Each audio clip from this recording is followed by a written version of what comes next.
selamat datang di podcast Nusantara, tempat di mana kita bisa ngobrol santai tapi tetap berbobot. Bersama saya Salsabila Cahya Anida. Nah, hari ini kita akan bahas hal-hal yang lagi booming banget nih akhir-akhir ini tentang bahaya paparan radioaktif cesium-137. Nah, kalian pasti sempat dengar dong tentang peringatan dari Amerika Serikat mengenai udang di Indonesia yang diduga terkontaminasi isotop cesium-137. Hari ini kita akan bahas lebih dalam mengenai masalah tersebut dan juga kita akan mencari tahu nih seberapa bahaya sih cesium-137 itu dan kenapa justru masyarakat kita tuh abai saja dengan berita itu. Nah, hari ini saya tidak sendiri, saya ditemani oleh dua narasumber lainnya. Halo semuanya, saya Muhammad Malik Abdurrahman. Halo, saya Safia Fuaidia Estirausani. Nah, jadi kita langsung aja ya masuk ke pembahasannya. Nah, kita mulai dari dasarnya dulu nih. Menurut Malik, apa sih cesium-137 itu? Nah, jadi cesium-137 ini adalah radioaktif hasil dari reaksi fisi nuklir. Nah, misalnya itu berasal dari pembangkit listrik tenaga nuklir atau uji coba nuklir. Tapi kan saat ini di Indonesia kita belum punya pembangkit listrik tenaga nuklir ya. Kira-kira gimana sih zat itu tuh bisa masuk ke Indonesia? Nah, kalau kasus ini sih diduga kontaminasinya itu berasal dari peleburan pabrik besi, di mana senyawa radionuklidernya itu menyebar melalui udara dan mengkontaminasi pabrik udangnya.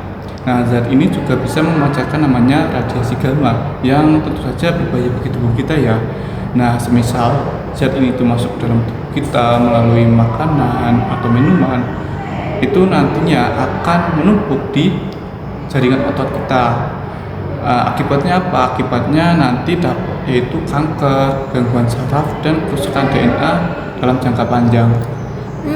Berarti meskipun kadarnya kecil, tapi nggak boleh dianggap sepele ya? Nah, kalau ini betul banget karena radiasi itu bersifat akumulatif. Mungkin kita nggak terasa efeknya hari ini, namun di tahun-tahun berikutnya efeknya itu bisa muncul.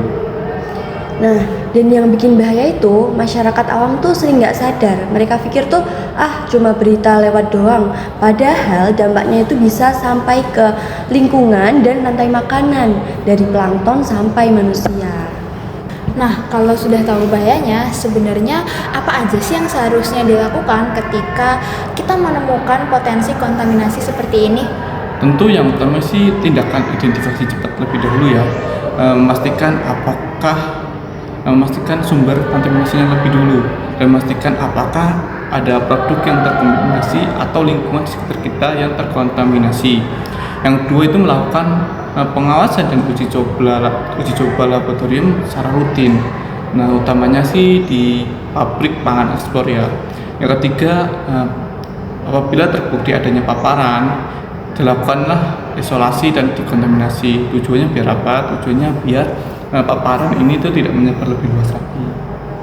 Nah, dari sisi masyarakat, penting banget untuk tidak menutup mata. Kalau ada peringatan atau imbauan, ya udah dipatuhi dulu. Jangan malah menganggap itu cuma isu politik atau itu cuma hoax gitu. Karena begitu masyarakat lengah, dampaknya itu bisa ke siapapun seperti anak-anak, petani, nelayan dan semuanya. Oh, berarti kesadaran publik itu jadi kuncinya ya? Betul banget, pemerintah bisa aja gerak cepat, tapi kalau warga di lapangan abai, hasilnya bakalan tetap sama aja, bahaya tetap masih ada. Oke, kita bahas sedikit soal tindakan pemerintah nih. Nah, setelah mengetahui adanya isu kontaminasi udang di Indonesia, apa sih langkah yang sudah dilakukan oleh pemerintah kita? Kalau langkah yang sudah dilakukan pemerintah sih, yang pertama melalui Bapeten, BPOM, dan Kementerian Kelautan dan Perikanan itu melakukan investigasi langsung. Mereka memastikan apakah ada sumber radiasi di sekitar produksinya. Nah, hasil awal itu menunjukkan bahwasannya kandungan cesium-137 itu masih di bawah standar atau di bawah kadarnya. Nah, kemudian mereka lakukan penelusuran lebih lanjut. Nah, kemudian pemerintah juga membentuk namanya Satgas 137 untuk memperketat bahan pangan pengeksporan dan mengembalikan citra kepercayaan nasional. Oh, langkah yang bagus ya. Tapi kenapa sih masih banyak banget masyarakat sekitar yang menyepelekan hal ini? Kalau menurutku sih itu tuh karena minimnya literasi lingkungan dan juga sains di masyarakat. Banyak masyarakat tuh yang belum paham apa itu radiasi, efeknya, dan juga cara melindungi diri. Mereka tuh berpikir kalau nggak kelihatan ya berarti nggak berbahaya. Padahal justru zat radioaktif itu nggak terlihat, nggak berbau, tapi efeknya tuh bisa fatal. Dan di beberapa daerah masyarakat itu lebih memilih untuk sibuk mencari nafkah daripada memperhatikan isu kesehatan lingkungan seperti itu. Oh, jadi edukasi publik itu emang harus diperkuat ya? Iya, Betul banget, benar betul. banget. Nah, sebelum kita masuk ke dampak jangka panjangnya, penting untuk kita mengetahui bagaimana sih cara negara lain dalam mengatasi masalah kontaminasi seperti ini. Dan ada gak sih contoh yang bisa kita pelajari? Nah ini sih ada banget ya. Contohnya tuh di negara Jepang. Setelah kejadian Fukushima, mereka tuh melakukan pengetatan dalam standar pengujiannya. Mereka tuh melakukan pengecekan secara berkala kepada nelayan mereka. Gak hanya itu yang patut kita contoh. Jadi di Jepang itu untuk hasil pengecekannya itu transparan atau terbuka. Jadi setiap masyarakat di Jepang bisa mengeceknya. Selain di Jepang, di Korea Selatan juga mirip sih. Jadi mereka tuh mempunyai kebijakan early detection. Jadi begitu ada indikasi radiasi sedikit saja, pemerintah itu langsung merilis laporan publik. Jadi hasilnya masyarakat itu tetap percaya meskipun topiknya itu sensitif. Oh, jadi kuncinya itu bukan cuma di pengawasan, tapi juga tentang gimana cara pemerintah mengkomunikasikan hasil temuannya ke masyarakat ya. Benar Nah banget. itu betul banget. Jadi gini, saat informasi itu disampaikan secara jelas atau rutin kepada masyarakat, malah masyarakat itu akan mampu lebih bisa bekerja sama dan akan lebih tenang. Jadi transparansi itu bukan membuat panik, tapi membuat masyarakat itu jadi lebih siap. Dan jangan lupa buat edukasi sih. Jadi negara-negara itu tuh gencar mengajarkan soal radiasi itu melalui sosial media, program sekolah, sampai simulasi publik.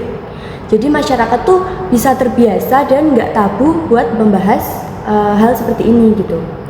Oh, mungkin ini ya yang masih jadi PR buat kita tentang gimana caranya kita bikin literasi sains jadi bagian dari kehidupan kita. Nah kalau ini sih betul banget ya. Jadi itu kita nggak harus menunggu masalah besar. Dengan pemahaman yang baik, apabila ada kasus-kasus seperti ini, itu kasus cesium 137 ini, kita tuh lebih siap lagi. Nah, terus kalau misalnya pemerintah, masyarakat, dan pihak industri ini terus menyepelekan isu seperti ini, apa sih dampak jangka panjangnya? Wah, kalau ini sih dampaknya itu besar banget ya. Yang pertama sih dari sisi kesehatan dulu. Jadi cesium 137 ini itu kalau terpapar itu memiliki efek jangka panjang, dan efeknya juga untuk kesehatan tubuh manusia itu bisa terjadi kanker, gangguan reproduksi, dan mutasi genetik. Nah, kalau di sisi ekonomi itu ekspor produk laut Indonesia itu bisa mengalami namanya penurunan ya, karena kepercayaan di pasar internasional juga ikut menurun. Ketiga di sisi lingkungan ya. Nah, jadi paparan radiasi ini itu tertanam selama bertahun-tahun. Jadi hasilnya wilayah yang terkena paparan itu nantinya akan kehilangan produktivitasnya. Itu sih. Nah, itu benar banget sih, tapi juga jangan lupain dampak sosialnya. Seperti mungkin masyarakat itu bisa panik, saling menyalahkan, atau malah mungkin nggak percaya lagi dengan lembaga pemerintah. Makanya penting banget untuk membangun komunikasi yang transparan dan juga jujur. Seperti itu. Wah, pembahasannya cukup padat dan membuka mata banget ya.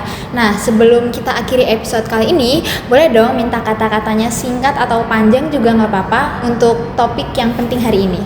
Boleh dong, oke. Kalau gitu saya sedikit panjangin ya. Jadi menurut saya kita tuh lebih fokus pada hal yang terlihat aja ya. Padahal hal besar itu bisa terjadi pada hal yang nggak kita lihat. Contohnya apa? Contohnya ya kasus radiasi ini. Kita tahu bahwa radiasi ini tuh tidak bisa kita cium atau tidak bisa kita lihat. Namun nyatanya atau efeknya itu terasa nyata banget untuk kita semua. Nah ini tuh penting banget bagi kita untuk tidak menyepelekan informasi ilmiah. Jadi semisal ada imbauan resmi tentang adanya kejadian ini, kita tuh jangan anggap skeptis atau lebay. Lebih baik kita terus lagi berita ini apakah kredibel atau apakah benar dan sebagainya. Dan bagi kita yang bekerja di industri pangan atau industri yang rentan terkena kontaminasi ini, itu tanggung jawab moralnya lebih besar. Jadi apabila kita lalai, itu efeknya ke banyak orang. Jadi intinya dari saya itu